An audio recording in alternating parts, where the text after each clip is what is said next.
So were you a little surprised when all this information started coming out that you were a director of a internationally respected think tank? Surprised? Not really.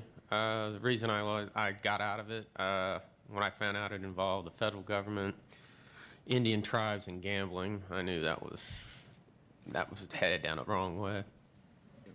Tell me how this all began, Mr. Grosh. Were you friends with Mr. Scanlon, or? Yeah, I've known Mr. Scanlon since I was about 14. And what happened? He approached you in some way? Phone call. And said, "Do you want to be head of an international corporation?" It's a hard one to turn down.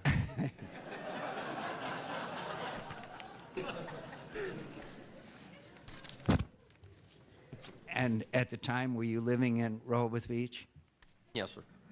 And Mr. Scanlon then informed you that your home would be the headquarters, or did you even? Actually, at that point, no, there was no headquarters.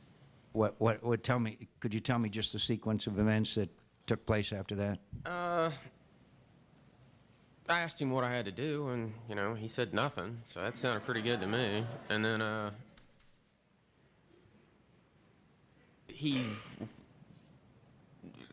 I'm trying to think how it all happened. He came by, we spoke about it, and I just, you know, at the time, I was like, yeah, sure, but not really taking it seriously. And then he had me sign some papers, and then we went to I met him here in D.C., and we took over the bottom of the house I was living in. Did you receive compensation for this role? Yes. And your background is a very honorable one, I understand, as a lifeguard. Is that correct? Among other things. I'm not a lifeguard anymore, no.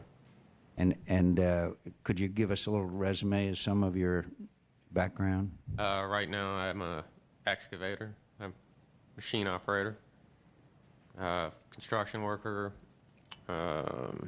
mentor in preschools, bartender, typical beach.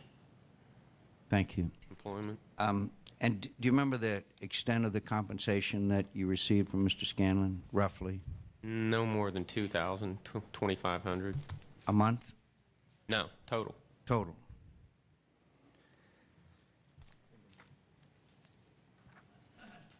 Did Mr. Scanlon promise you any fringe benefits? Well, you know, I don't know if this is related to the AIC. We went to a Washington Capitals Pittsburgh Penguin hockey game. Good. Oh, did you go to St. Bart's with him? No. By that time, I was no longer. See. Well, I want to be very clear, Mr. Mann, and I'm not asking you to change your position, but we view this as just a gigantic scam, and you two individuals were used clearly by Mr. Scanlon, and we feel very strongly that your testimony could help us, and I hope you'll maybe reconsider that or get a new lawyer, Mr. Mann. But I hope you'll reconsider it because this is really not you obviously had nothing to do with posting this description of AIC on a website, did you, Mr. Grosh? No, sir. If I may. Please. I'm an adult. He didn't use me, you know. Mm-hmm. Got sense, you know. It's a pretty good deal, huh? Well, obviously not. At the time, it seemed like a good deal. Well, you know, I didn't just crawl out of a cotton patch. Anything that sounds too good to be true usually is, you know. And they used the bottom floor of your house to. Yes. Thank you very much. We did. They did. I see. Thank you.